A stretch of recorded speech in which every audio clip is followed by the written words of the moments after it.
topic for today. And the quick topic I wanted to address today is about a little black boy.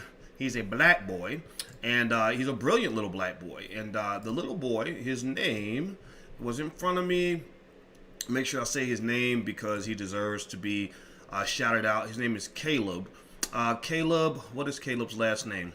Okay, these pages, they scroll too fast, so it's hard to catch up here. Caleb Anderson. Caleb Anderson is 12 years old. He's from Georgia, and he just finished his first year of college, and he started his second year of college just now. And Caleb, at the age of 12, is majoring in aerospace engineering at Chattahoochee Technical College, which I think is really fascinating. He was 9 months old when he learned to sign 250 words. He eventually learned to speak and read, and he is fluent in several languages, including Spanish and Mandarin and stuff like that. At the age of 3, he qualified for Mensa. He joined at the age of 5, making him the youngest African-American boy to be accepted at that time. So he's a genius, right? He's a genius. Let's give a round of applause for this young black man and the brilliance that he exhibits. He says that later on he wants to transfer out of Chattahoochee Technical College and go to MIT or Georgia Tech. I think this is great. This is about another story that I read about a couple of other little boys about the age of 12. They both went to MIT at the age of 12. And I met one of the young brothers when he was about 27. And this young black man had, I think he got a PhD and an MD. He was very smart. And I was really enthusiastic about their achievement because as an educator, you guys know I'm a college professor. I've been a college professor for a very long time. I know that culture plays just as much a part in your success as talent. So if you're doing something like that at the age of 12, I need to meet your parents. I want to meet your parents because I can tell you, I used to be a track coach. Back in the day, I used to be a track coach in Louisville, Kentucky, where Breonna Taylor lives. Not too far from Breonna Taylor's house. I was a coach. And we coached kids from the ages of 6 to 17. And when you had the little bad kids that were out of control and the good kids that listened and paid attention and followed directions, it all made sense when you met their parents. When you met their parents, you say, okay, now I know why you're such a little jerk. Or now I know why you're so well behaved. Right? Oh, he's got his mama and his daddy. Oh, that makes a difference. He got that daddy at home, so that's why he takes orders well and doesn't try to fight me every time I ask him to do something. Right? So my point is to say that when I see kids like this, I personally find that they are guided by something or someone that has affected their value system. I find that when a child does something that extraordinary at an early age, whether they can do math and science at a collegiate level or they know how to twerk like Cardi B, it usually connects to something their parents are doing at home, something that their mother and their father have pushed on them in terms of value systems, something about what they're putting in their brain every day that leads them to say, hey, it's more important to learn how to twerk than it is to learn how to do math, or something that says, hey, I think I'd rather learn how to read than dribble a basketball. Right, so let me just give a shout out to the parents, and let me give a shout out to all the parents out here that are doing great things with their kids, because these aren't the only ones. There are many others. Now, as I move forward, do me a favor. If you're watching online, please hit the thumbs up button, share, and subscribe button. If you have not hit the thumbs up button, share, and subscribe button, please do that. Make sure you subscribe to the Black Financial Channel. It's Black owned.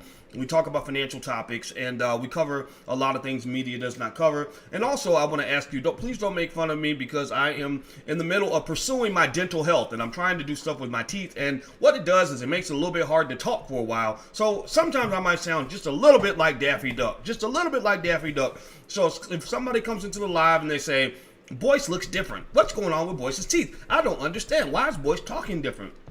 Just tell them, please focus, pay attention. Pay attention to the topic. Let's not get distracted here. He's talking about this over here and you over here. That's minor stuff. You need to focus on the major stuff, right? So for example, I was reading Powernomics the other day. I read Powernomics almost every day now. We're getting ready for the master class that starts on the 15th. And Dr. Claude Anderson, he argues that one of the reasons, I talked to him today, by the way, he told me to tell you hello. One of the things that he argues in this book is that black people don't get ahead because we focus on the tiny stuff and we don't pay attention to the bigger stuff. So I'm trying to talk to you guys about the bigger picture. My teeth and what's going on with my mouth is the tiny picture. So if they bring it up, just somebody help them out, help them focus so we can focus on the big stuff and get better. Agreed? Agreed. All right. So moving forward, here's the thing I want to leave you with on this topic. Little Caleb, if you're watching, man, congratulations, brother. I'm so proud of you. So proud of you. Here's the thing I want you to realize is this. Not every black child is as smart as Caleb. But we got millions of little children that are absolute geniuses. We got millions of kids that could do damn near anything if you put them in the right situation with the right encouragement and push them in the right direction. Right? We got millions of kids that can do amazing, amazing things. They show it every day. Whether you got the kid that is excelling in math and science, or the kid that learns how to rap like a grown-up when he's 5 years old, or the kid who's reading, books this thick, to the kid who can twerk it and drop it like it's hot, who knows how to ride a stripper pole when she's like 4, right? Like all that takes genius. You have to be smart to do these things. And what happens with the black community, in my opinion, is that many of us waste our greatest geniuses in some of our families. We waste our geniuses in a couple of ways. One, we let them get really good at all the things that don't matter. Like being able to twerk really well, it might make you some money in the strip club one day for sure, but it's probably not going to really help you become a better mother and have a better life, right? It's just not. It's just, no disrespect, but that's just what it is, right? Or knowing how to dribble a basketball is probably not going to work either, right? Because you're being fed the illusion. The illusion is that you see all these black men on TV that are professional basketball players, so they don't show you all the 10 million little boys all thinking, I get to be just like that guy on TV. They don't show you all the guys that didn't make it. They don't show you the graveyard of dead dreams of millions of little black boys who all swore, who dedicated their lives to making it to the NBA because it looks easy, because you look on TV and there's like hundreds of these guys on TV. They don't show you all the guys who tried to make it, who didn't make it. You want to see something depressing? Watch these documentaries they show about these NBA tryout camps where the majority of the players don't make it, but they've dedicated their entire lives to playing the sport. Never learn how to read, but learn how to play basketball really well. Can't do math for nothing, but they know how. They got a hell of a crossover dribble, right? That's a waste of talent. That is $1 trillion. That is $1 trillion in black wealth. $1 trillion in what they call human capital. $1 trillion in black wealth is thrown down the drain every year from millions of kids that are raised to use their genius on things that do not matter. 99.9% of all basketball playing black boys will never make a penny playing basketball. 99.9% of those black boys will never make a penny playing basketball. So here's what I said to Ice Cube the other day. We were talking, Ice Cube and I are two grown black men, almost 50 years old. We done been through some things. We done seen some things. We got friends in prison. We know guys that are just like us who got killed or went to the penitentiary or whatever, right? So we feel like, we were blessed in certain ways, so we just want to support and give back. And I said, imagine if you took all that $1 trillion a year and wasted black human capital. And imagine if you convinced us to change the culture. Remember, we're talking about Caleb and culture. He could not succeed if his mama had just had him learn how to be a great athlete and never taught him anything academically. He'd be really smart still, but he'd be applying that brain to doing things that don't matter, right? Instead, he's doing aerospace engineering, which I think is pretty cool. And so I said, imagine if we got millions of black families to shift the culture so that when we get a little black genius in our family, we don't let that genius go to waste. We nurture that genius. We guide that genius. We guide that child toward things that are going to empower him or her long-term in their life. We guide them to things like owning businesses. We guide them to things like investing. We guide them to things like owning real estate, so they become geniuses at real estate acquisition, where they can go out and take $100,000 and flip it into 10 million in about 3 years. Like, imagine if we did that. That would literally lead to a massive, massive wealth transfer for the black community. A lot of the reason that your wealth is low and declining is not just because you don't have any wealth. It's not just because they took all your wealth. It's because you're giving away a lot of your wealth to the tune of at least $1 trillion a year. And I'm not even talking about the 1.3 trillion in income that we make every year, most of which goes out the window. I'm talking about the invisible 1.5, 2, 3, 4 trillion a year that's thrown away due to lost potential. The word poor, P-O-O-R, stands for passing over opportunities repeatedly. Passing over opportunities repeatedly. That is what we call in economics, we call that a shadow cost. A shadow cost is where you lost money, but because you can't even see the whole court, you don't even realize what you lost. You missed an opportunity and you didn't even know that the opportunity was there, so you think that you broke even when really you didn't break even. You had a loss, a big old loss.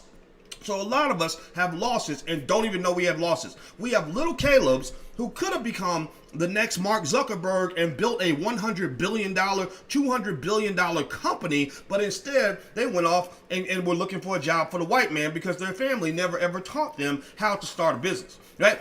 Little Calebs don't need to be employees. Little Calebs are supposed to be the next Elon Musk, building rocket ships to Mars and making $100 billion in the process, right? Little Calebs are not supposed to be job seekers. They're supposed to be job creators. But what we do is we train the majority of our kids to become job seekers, so they never scale their greatness, so their greatness becomes minimized. It's like I have enough food in my house where I could feed 10,000 people, but instead I feed 4, right? So there's 4 people who got a really good, really healthy meal when I could have fed 10,000, right? So what I would say is that, here's the deal. Here's where I'm going to get to. I'm going to close it down on this.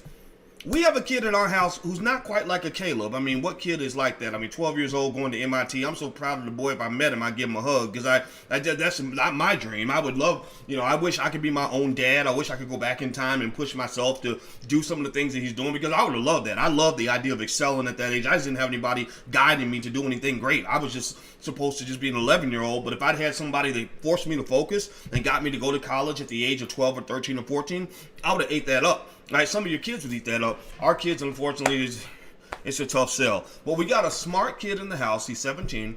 He's about to go to college. He's good at engineering. He goes to a great school. And he talks about, certain fields. And when they go there, they're like, oh, well, go into this field. There are great jobs in that field. And then I whisper to him, I say, yeah, there are good jobs. But you do know that if you want to make real money, you should have your own business. Oh, we'll go into this field because the starting salaries are $100,000 a year. And I'm like, yeah, but I know some entrepreneurs who hustled and learned how to really make money, who are making $100,000 a month. Yeah, go over here, and if you go into this field and get a master's degree after 6 years, you can make X amount of dollars. I'm like, yeah, but really, if you want to make the real money, here's what you do. You do what Steve Jobs did, and you don't necessarily have to know how to program the computer. You just learn how to sell the computer, and then you hire programmers that will come and work for a salary, and then you get to keep the profit, which will be in the millions of dollars, right? So I'm whispering these things in his ear because I think that we need to whisper the game to our kids, right? We need to find our little Calebs who have all that potential and all that genius and say, yeah, I know that the world is telling you that a black boy is supposed to be a football player, basketball player, or a rapper, but guess what? There are so many other opportunities that go far beyond that. I know everybody's telling you that the goal in life is to find the best job that a white man can offer, get the best that white people have to give, but maybe there's something that's even better in terms of what black people have to give. I'm going to use myself as an example, and then I'm going to shut it down. When I grew up, when I went to school, I had a dream. And when I go back and I think about that young man at 18, 19 years old, he was 18. His name was Boyce Watkins. He was 18 years old. He had a baby on the way. He had a baby his freshman year of college. He was scared to death. He didn't have a lot of confidence and self-esteem. He had just found himself. He started to just realize what his potential was academically. His dream was, he thought his dream was big. His dream was to go to school, make good grades, and get an amazing job one day and make a lot of money and get white people to really love him and tell him how great he was and all this other stuff. And I look back and I wish I had a time machine like Star Trek where I could go back and talk to the kid, talk to that 18-year-old and say to him, Boyce, I know you think your dream is big, but your dream is not the dream that you really should be having right now. I'm going to tell you what happened to me, Boyce. I'm 30 years ahead of you, and God took away that dream from me. And when he took that dream, I cried like a baby. When the white man acts like he don't want you, it breaks your heart because that's all you got. All you got is the white man because most of us are raised to be white supremacists. All of us are raised to seek opportunities from white people, seek awards from white people, seek acknowledgement from white people, seek income from white people. It's a really sad addiction that we have, but we're born with it, so it's not our fault. But when the white man walks away, we're like breaking down and falling apart. mental health issues. We start drinking. We start getting on dope. We start doing like Jennifer Hudson did in Dreamgirls. No, no, no, no, wait. I'm living without you. I'm staying. I'm staying. I don't want to be free. Right? That's what we do. We cry, like we beg them to love us. Like, you gonna love me. Black Lives Matter. Right? Like we really are looking for love. Right? We want these people to tell us like that we are somebody. Like you claim you dislike them, but you don't really dislike them. You're mad at them because you love them so much. You hate the fact that you love them so much. That's just what it is. Right? So when they took those things away from me, when the white man blackballed me, I was in academia. I was making six figures. I thought I'd hit the mountaintop for the black man. I thought I was the man, right? I'm 31 years old, making over $100,000 a year. Ain't nothing better than this. But there was something better than this. There was something better than that. And the thing I learned in that whole experience, from the heartbreak I experienced when the white man told me he didn't want me no more, and I had to go through that sadness of saying, what is I gonna do now? Is that I found out that there is a whole universe of possibility that you can experience once you untether yourself from the gravitational pull of white supremacy. Once you untether yourself, once they eject you out of the system, right? White supremacy is like the planet. The planet has a gravitational pull. It pulls us all down. We're all connected to it. But then imagine if you get ejected. You get ejected into outer space and you're like, oh my God, what am I going to do? Everything I know is gone now. How am I going to survive? Well, what you find is you go further and faster than you ever thought you could. So they ejected me out. They kicked me out of the system. They said, we don't want you here anymore. And I go to other white universities, and white people, they talk. They get on the phone with each other and say, oh, no, you don't want nothing to do with this guy. He's too, and let me tell you this. Why do I tell this story, and why do I connect it to little Caleb and what he's doing right now? I'm not a Caleb. I'm not as smart as that kid. He's a genius. But I wasn't a stupid kid. And I'm going to just tell you, when I look back, the biggest crime that was committed against me, the biggest crime in the world that was committed against me was the crime of low expectations. Low expectations from my teachers and the low expectations I had for myself. The things that I thought represented my so-called American dream were only a fraction of the dream I experienced once I was ejected from the system and had to rebuild from scratch.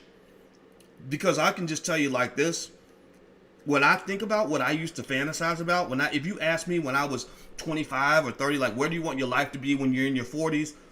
The picture I drew, the best case scenario would have been literally about 1/5 of the life I'm living now. And I'm saying this in complete, I want to be as humble as possible. I don't like bragging about, stuff like money and all that stuff, because I don't want to get caught up in that. I don't want you to think that it's about the money. Because for me, it's about the freedom. The freedom is far more valuable than the money. You get tired of the money. I'm just going to tell you the truth. At least for me, I got tired of the money. The money don't matter to me. I want to have enough, but I don't need, more money is not going to really make me do things one way or the other. When I think about the amount of money, I'll give you some examples. The amount of money that I dreamed of making in academia, I literally made about 20 times more than that when I eventually had my own business and was doing my own thing and doing other stuff. When you're a scholar, you want to be recognized for your work in your field. I've traveled and spoken all around the world. I go to countries and cities I've never been to before where I don't know a single person in that city and I get recognized on the street.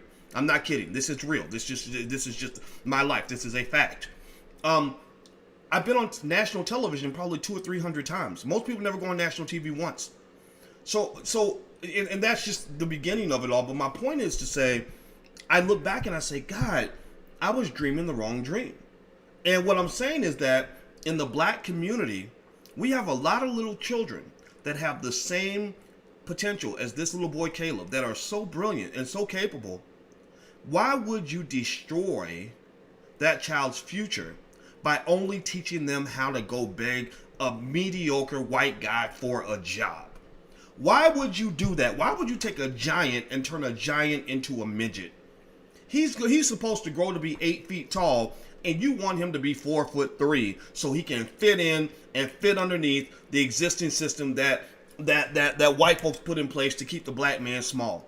They want to keep the black man small. They want to keep the black man tiny. They want to keep the black man as a little boy. They want to keep the black man as the beta, because that's how they can control the black man. And the easiest way for the black man or the white man to control the black man is to make sure you're working for me and you're depending on me for a paycheck, and you don't have any other way to provide for yourself, and then I get to tell you what to do.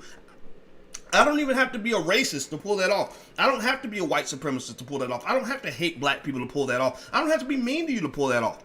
I just need to get you to buy into the system so that we do this two-person tango where I become the dealer and you become the pusher. You are the one who needs the drug. I'm the one who supplies the drug, which means that all the power goes into my favor. So at the end of the day, I just want you to really understand how many trillions of dollars we lose when we have our genius children who are meant to be billion-dollar job creators, and we turn them into $1,000 job seekers. How disempowering that is for those individuals who could create opportunities, who literally have the power to become economic gods that open doors for other people, but instead they're praying to the white Jesus to give them an opportunity. Don't do that anymore. Don't abuse your children like that anymore. Give them the power to be great. Encourage them to at least try. At least try. All right, so that's what I want to share with you guys. If you are wondering why I'm talking funny, it's because I'm taking care of my dental health. So get the hell out of here if you got some petty comments to make on that. If you do, then you should probably not even be here, because this is not a place for petty-minded people. This is a place for people that have a big vision and a big dream, and because we elevate conversations. That's why 80% of the internet I do not even want on my channel, because people are just so unfocused. Like, black people don't get ahead because some of you are like children, and it's just kind of like, come on. As black people, we can do so much better, but we got to start thinking like grown-ups as a collective. We can't get caught up in the things. Like, I'm going to give you an honest to God truth. A lot of people are asking me about whatever the latest police shooting is. I care about it. My heart goes out about it, but I'm not caught up in it, not because I don't care, but because that's not solving the problem. That, having one vigil after another does not solve the problem. One hashtag after another does not solve the problem.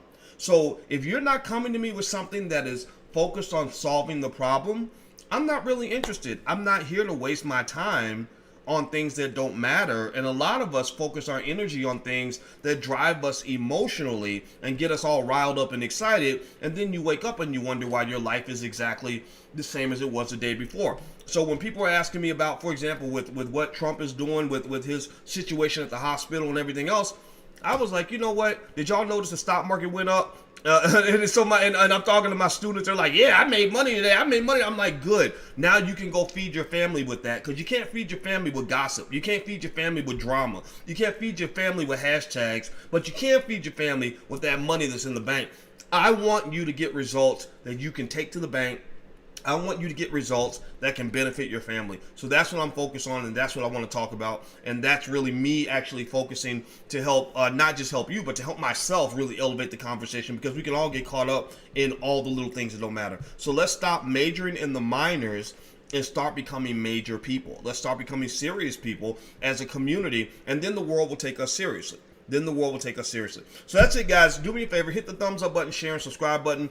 Thank you for hanging out with me on Instagram. My Instagram is the real Boyce Watkins, and also the Black Financial Channel is an Instagram if you're interested in financial topics. And don't forget that on the 15th of the month, the Powernomics Masterclass starts. So if you're interested in joining, go to powernomicsmasterclass.com. That's powernomicsmasterclass.com. I'm out of here. Congratulations, little Caleb. Very proud of you, man. Can't wait to see you do big things. Make sure that if you study engineering, that you get a minor in entrepreneurship, because Caleb, when you go out and become successful, I don't want you to just be the fancy Negro with the fancy job with the house in the suburbs. I would love for you to be the guy who creates an Elon Musk level opportunity where, like Elon Musk, you're employing tens of thousands of your people. Or like a Jeff Bezos, who also was a tech genius. You're not just some guy who's sitting with a nice little office with a nice little job. You're employing hundreds of thousands of people. I think Jeff Bezos employs 1.5 million people. We need Bezoses. We need black Elon Musks. We need black Mark Zuckerbergs.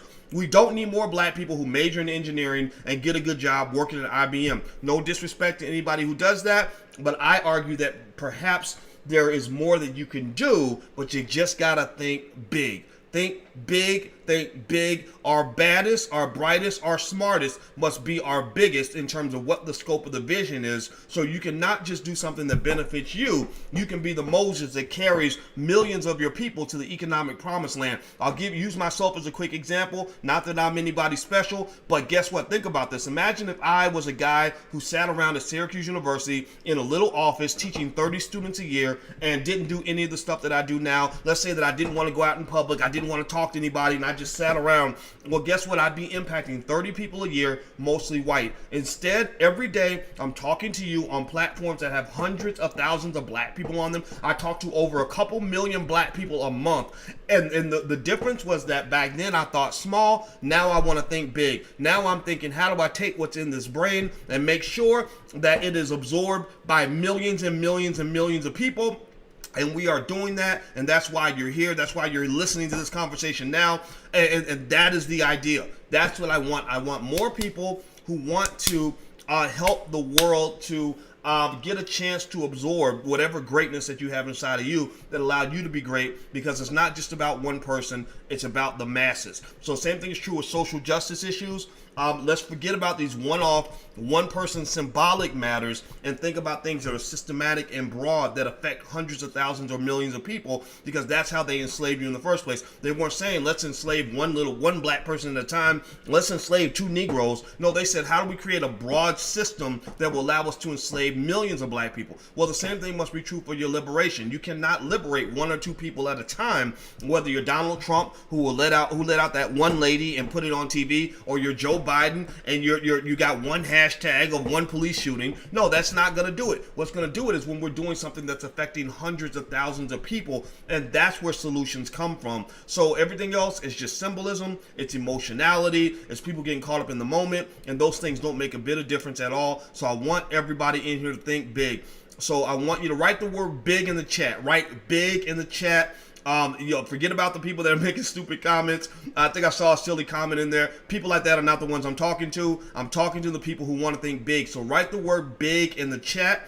And that's what I want you to do. I want you to aim big, think big, be big, teach your kids to be big, teach them to shoot for the stars, and that's what's going to make our community great. All right, guys, I'm out of here. Do me a favor, hit the thumbs up button, share, and subscribe button. Also, in case you don't know, we have a Black Business School for children in the Black Business School. It's called Black Millionaires of Tomorrow. The URL is blackmillionairesoftomorrow.com. That's blackmillionairesoftomorrow.com. So I believe one of the things I believe is that every black child should know how to start a business by the age of 12. Every black child should own stock as early as possible and receive shares of stock on a regular basis. Every black child should know the difference between being a renter and an owner and have a desire to acquire real estate. Any child who does those 3 things on a consistent basis is not going to be poor. Any child who does those 3 things on a consistent basis is not going to be in the struggle. Any child who's trained on those 3 basic ideas is not going to be some low-life, sad little Negro who's complaining because white people have his whole life in a vice grip. No, that child is going to prosper. They're going to flourish. They're going to do better than the average white person. But it's up to you as parents. It's up to us as parents to give our kids a chance. So are you please going to give your kids a chance no matter what it is? We can help you, but it doesn't matter if you want to help, if you want us to help you, just at least please help yourself, because part of the reason our kids are struggling today as adults is because nobody stood up for them when they were kids. Nobody prepared them for life when they were children. Nobody helped them have the skills they need to survive now. So now they're 28 years old and they don't know what to do. Don't let that happen to your child. That is going to only make them into a slave. And then it's not just the white man's fault. It's also your fault. Because again, like I proved to you earlier before, a lot of us are white supremacists. We're deeply committed to this idea of black victimhood. I'm not committed to that at all. I believe that if you don't want to be a victim, you don't have to be a victim. That choice, part of that choice, a big chunk of that choice does belong to you. So don't be a victim. Think big. Be great. Go do your thing. I'm out of here, guys. Have a good day. Thank you for listening.